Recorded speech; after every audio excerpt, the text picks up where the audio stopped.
Hey everyone, आज हम पढ़ने जा रहे हैं क्लास 11th केमिस्ट्री का chapter first some basic concepts of chemistry. तो सबसे पहले हम समझते हैं केमिस्ट्री क्या होती है। Chemistry is the science of atoms, molecules and their transformation. मतलब जो एटम्स होते हैं किसी मैटर के अंदर, जिसके बारे में आपने 9th और 10th में पढ़ा है, उसी मैटर के अंदर जो एटम्स होते हैं, मॉलिक्यूल्स होते हैं, वो कैसे कैसे अलग अलग ग्रुप्स बनाते हैं और अलग अलग ग्रुप्स बना के वो कैसे अलग अलग सब्सटेंसेस फॉर्म करते हैं, अलग अलग रिएक्शंस होते हैं, उसका ही बारे में पढ़ना ही केमिस्ट्री है। जैसे कि एग्जाम्पल्स में diamond is formed when carbon is left untouched for millions और sometimes billions of years under extremely high temperature and pressure. HPHT मतलब जब जो डायमंड हम देखते हैं, जो हीरा देखते हैं, वो हीरा कार्बन से बनता है। कब बनता है? जब कार्बन को बिना कार्बन के ऊपर किसी रिएक्शन करें, उसको मिलियंस मतलब लाखों साल या कई कई बार करोड़ों साल के लिए उसको बिना कुछ छुए उसको छोड़ दिया जाता है एक जगह पे। और उसके ऊपर बहुत हाई टेम्परेचर, मतलब बहुत ज़्यादा टेम्परेचर और बहुत हाई प्रेशर का। हाई टेम्परेचर और हाई प्रेशर दोनों चीज़ आमतौर पर एक साथ नहीं दिखती।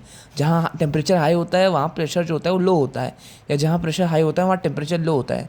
लेकिन कार्बन के डायमंड में फॉर्मेशन के बीच में टेम्परेचर और प्रेशर दोनों बहुत हाई होते हैं।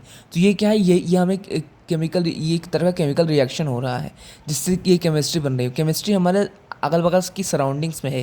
केमिस्ट्री किताबों में ढूंढने से मिलती है, हमारे अलग अलग बगल की सराउंडिंग्स में केमिस्ट्री मिल जाती है। जैसे कि a cup of detergent powder takes away all the impurities from the clothes because of some chemical reactions happening between the atoms of clothes, detergent powder and water in which they are. जैसे second example है, जब हम लोग थोड़ा सा detergent powder डालते हैं पानी में और थोड़ा सा जो कपड़े डालते हैं, गंदे कपड़े, तो थोड़ा सा ही उसको चलाने, थोड़ा सा उसको धोने के बाद जो सारे कपड़े की जो गंदगी होती है वो डिटर्जेंट पाउडर खींच लेता है। क्यों होता है? क्योंकि जो डिटर्जेंट पाउडर होता है और उसके जो एटम्स होते हैं और जो क्लोथ के एटम्स होते हैं, उनके बीच में कई तरीके के रिएक्शंस होते हैं, केमिकल रिएक्शंस, जिसकी वजह से ये होता है। तो हमारे सराउंडिंग्स में हर जो चीज़ छोटी बड़ी हो रही है उसमें केमिकल रिएक्शंस या केमिस्ट्री का योगदान है।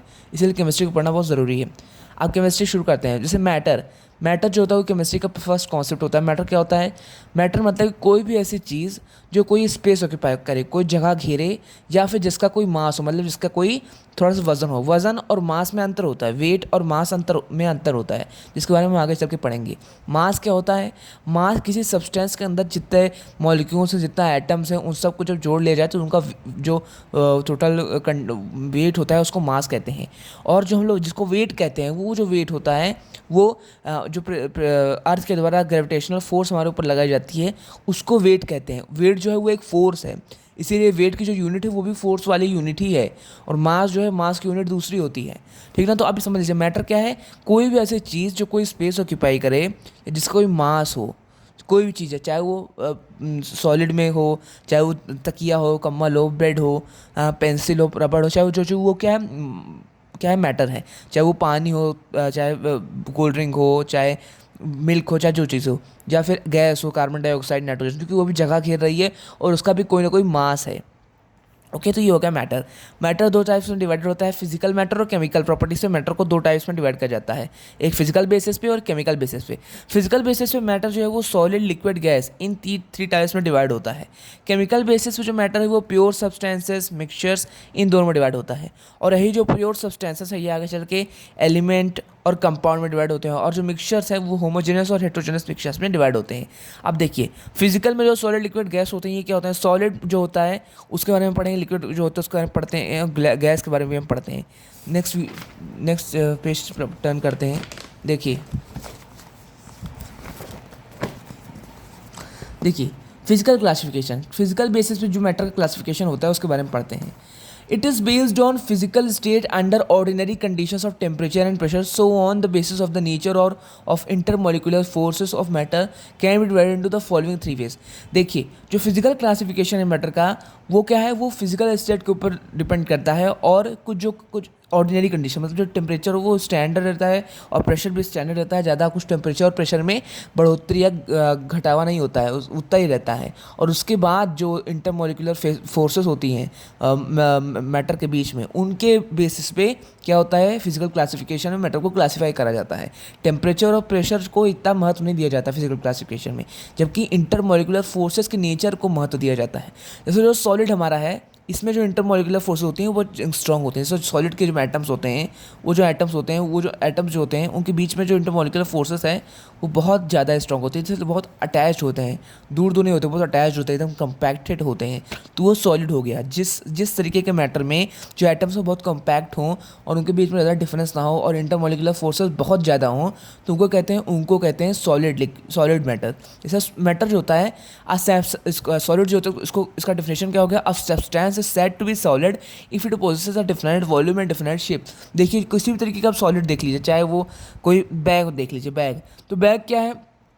पहली बात देखते हैं बैग मैटर है कि नहीं, लेकिन हम जानते हैं कि बैग का कोई वेट होता है, मास होता है वेट का बैग का, और मास के साथ साथ ही बैग कुछ जगह घेरता है, जहाँ उसको रखेंगे उस जगह को घेरेगा, तो वो तो मैटर तो है। अब वो सॉलिड है कि नहीं?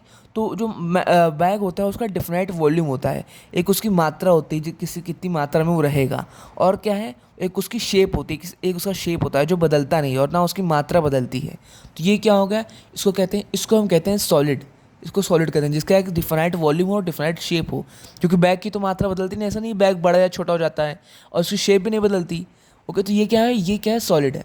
एग्जाम्पल सॉलिड के जैसे चीनी हो गया, शुगर हो गया, आयरन हो गया, गोल्ड हो गया, वुड हो गया, ये सब क्या है? ये सब सॉलिड के एग्जाम्पल हैं। Liquid, a substance is said to be a liquid if it possesses a definite volume but not a definite shape.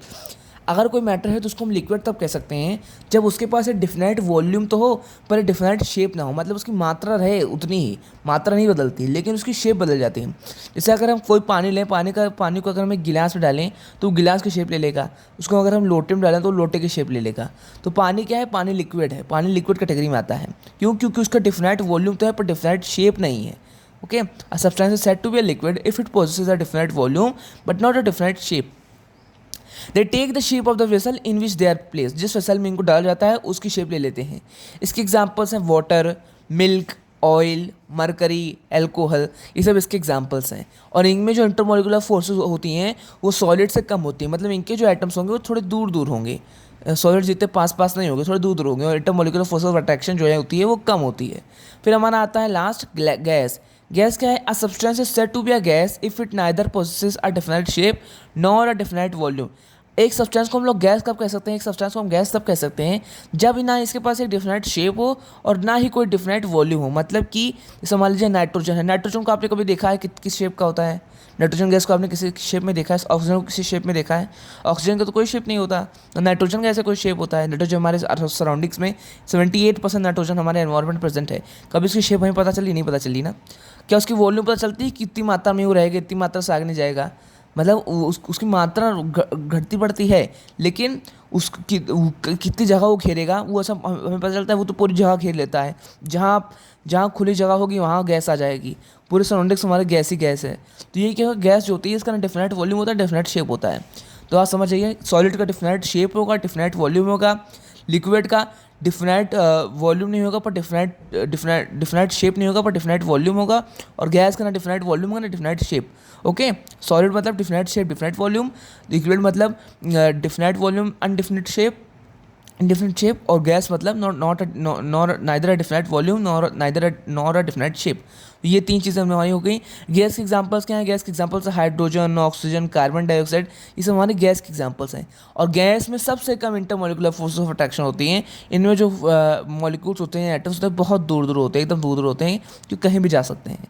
Okay okay, और जो डिफिनेशन होता है रेट ऑफ डिफ्यूजन किस में सबसे ज़्यादा होता है? रेट ऑफ डिफ्यूजन सबसे ज़्यादा गैस में होता है, उससे कम लिक्विड में होता है, उससे कम सॉलिड में होता है। डिफ्यूजन मतलब आप जानते होंगे कि moving of something from a higher concentration to lower concentration. जहाँ किसी चीज़ की मात्रा ज़्यादा है उस स्थान से किसी उस चीज़ का दूसरे स्थान में जाना ही डिफ्यूजन है। जो सॉलिड जो है ये क्या है? इसके अंदर मॉलिकुलर फोर्सेस बहुत ज़्यादा होती हैं, इसलिए इसमें डिफ्यूजन नहीं हो पाता है। एटम्स जो होते हैं वो डिफ्यूज़ नहीं हो पाते हैं, लिक्विड में थोड़ा सा डिफ्यूज़ हो पाते हैं और सबसे ज़्यादा गैस में डिफ्यूज़ हो पाते हैं। तो ये हमारा हो गया फिजिकल क्लासिफिकेशन। नेक्स्ट वीडियो में हम केमिकल क्लासिफिकेशन पढ़ेंगे। Thank you.